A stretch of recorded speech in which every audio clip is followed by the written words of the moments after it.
It's a story so powerful it shaped our very understanding of world history. It has a name you know well, the Silk Road, and it's a ghost. A seductive fiction born in the 19th century that obscures a history far more complex and far more interesting than the story we are told. That famous Silk Road you learned about in school, it never existed. Our story begins in the late 19th century, an age of empires and exploration, when the blank spaces on the map exerted an irresistible pull on the European imagination. Amid the geopolitical chess match of the Great Game, a new breed of explorer emerged, the scholar adventurer. Men like Sweden's Sven Hedin and the Hungarian-British Sir Ariel Stein were driven by an irresistible desire to conquer the unknown, much like their contemporaries who sought the North and South Poles or charted unexplored African jungles. They plunged into the vast and forbidding deserts of Chinese Turkestan, a region then shrouded in mystery. What they found astonished the world. From their shifting sands, they unearthed the ruins of long-lost cities and most famously, stumbled upon the caves of Dunhuang, a hidden library of stunning Buddhist art and manuscripts that have been sealed for 1,000 years. Their discoveries, brought back to the museums of London, Berlin, and Paris, ignited a public fascination with this remote heart of Asia. This intense curiosity, however, soon gave way to a less noble impulse. A frantic race began among Western powers to acquire these artifacts, an effort European institutions framed as preservation, but which Chinese officials, with growing alarm, viewed as cultural robbery. Eventually, they banned all foreign excavations. It was in this feverish atmosphere of discovery and controversy that a German baron and geographer, Ferdinand von Richthofen, a teacher of Sven Hedin himself, gave the story its name. In 1877, he coined a term for which he perceived to be a great singular commercial artery, the Silk Road. The name was perfect. It was romantic and evocative, conjuring potent images of endless camel caravans marching single file along dusty roads, their saddlebacks laden with precious silk bound for the west. It presented a simple, grand narrative, a continuous, purpose-driven road connecting the great civilizations at opposite ends of the world. But like the Byzantine Empire or the Middle Ages, it was a modern label applied to a past whose inhabitants would never have recognized it. The concept's power lies in its simplicity. Its problem is this simplicity is an illusion, one that conceals the complex realities of geography, politics, and culture that truly define ancient Eurasia. The historical record, when examined closely, doesn't support the idea of a continuous, identifiable road. So where did this grand idea, powerful as it was, first go wrong? The first clue is in the map itself, or rather, in the vast, empty spaces it conveniently ignores. The proper definition of the Silk Road, the one that persists in encyclopedias and textbooks, is remarkably consistent. It describes an ancient trade route that linked the two great civilizations of China and Rome. Goods, we are told, followed west, and ideas followed east.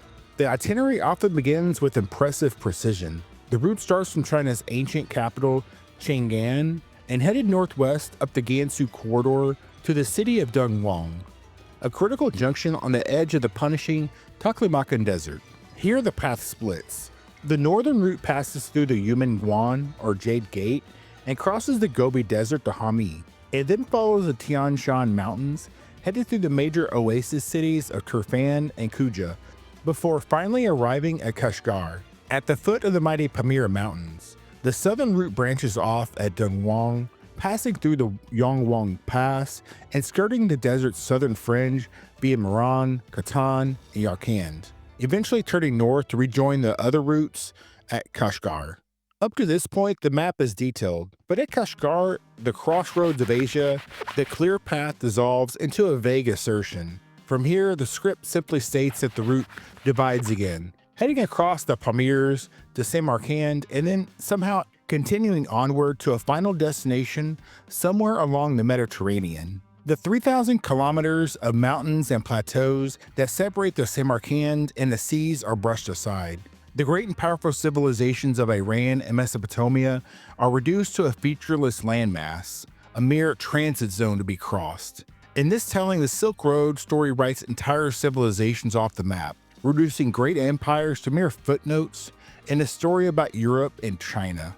The selective geography reveals a deeper Eurocentric bias. The West in the story is simply our West, and Chinese sources describing lands to the West are often translated and interpreted as if they must be referring to the Roman Empire.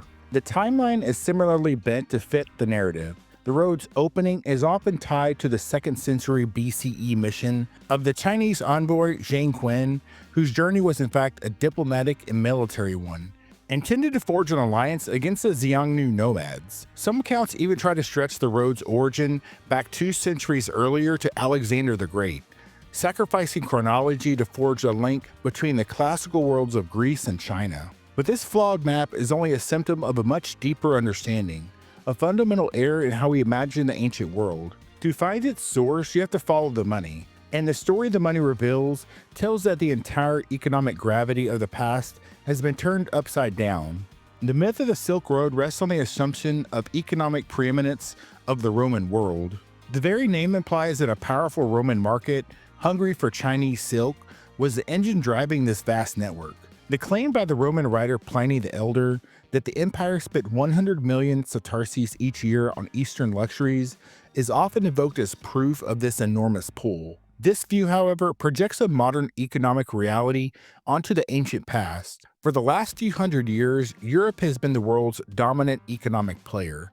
But before 1500, the situation was reversed. Europe was not the world's economic center. It was in many respects an economic backwater, geographically isolated and relatively poor in resources. The true heart of the pre-modern global economy was in Asia. China was the world's dominant economic power, both as a massive consumer market and a major producer of goods.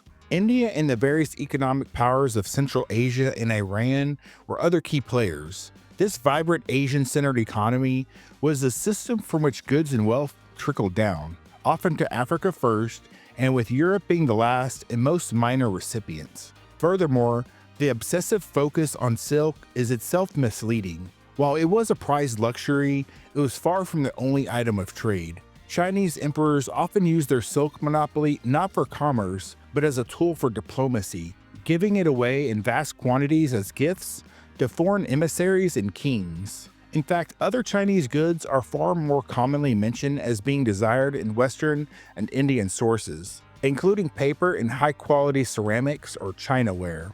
The master traders of Central Asia were also keenly interested in Chinese glassware. And moving in the other direction, the most famous trade items were spices coming from India and islands beyond it. The story of silk production itself is more complex than the myth allows. The idea that its secret was jealously guarded by China is an oversimplification. Chinese historical records from as early as the 3rd century AD describe the production of silk in a region identified as Syria. They even specify that the silk was made from the cocoon of wild silkworms, distinguishing it from its own domestic variety.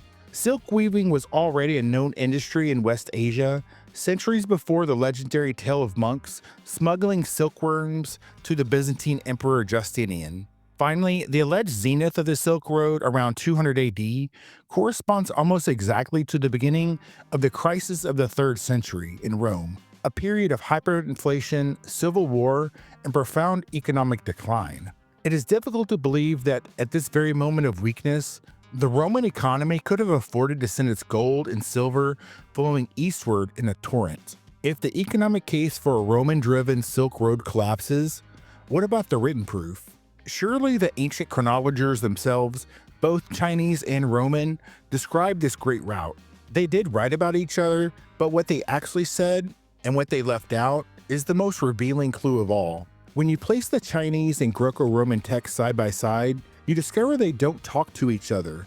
The Chinese sources describe their trade and diplomacy with their Western neighbors, including Iran. The Roman sources describe their desire to access the riches of the East, a trade they admit was consistently intercepted by the great rival, the Persian Empire. The proverbial buck stopped in West and South Asia. The road from the East did not lead to Rome.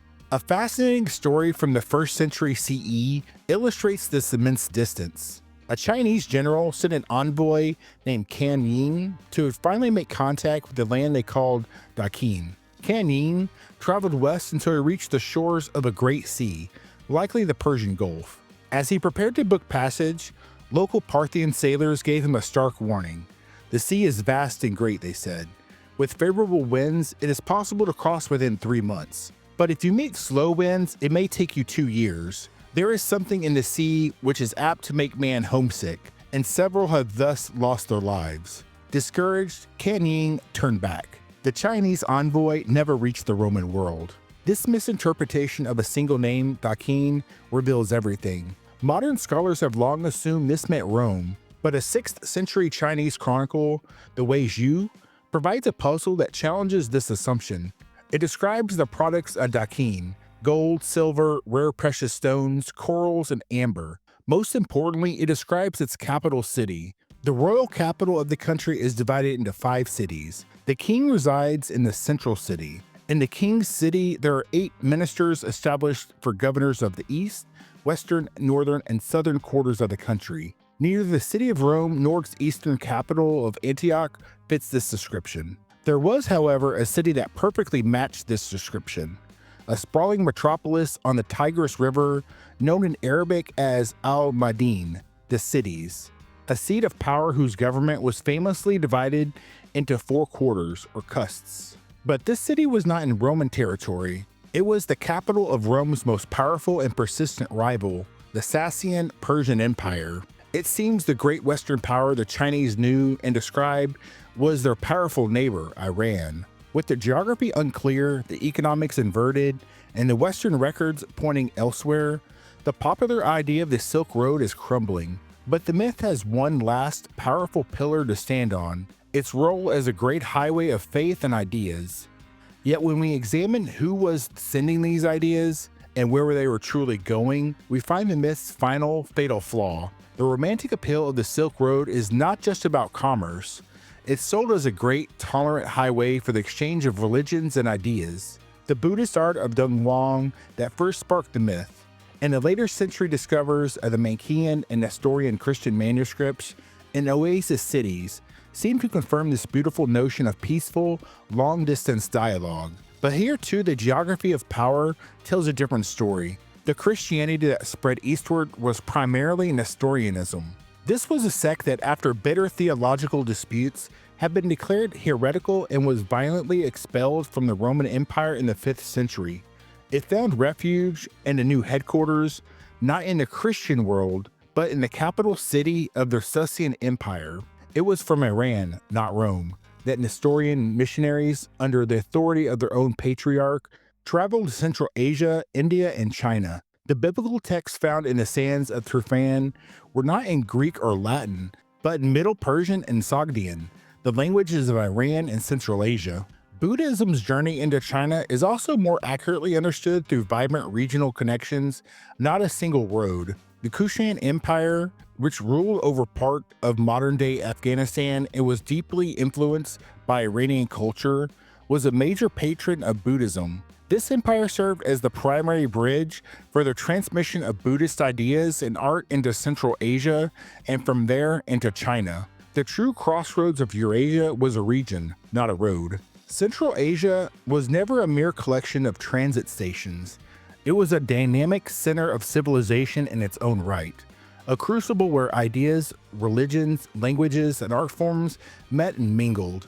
Its connections were primarily with its own powerful neighbors, China to the east, India to the south, and Iran to the west.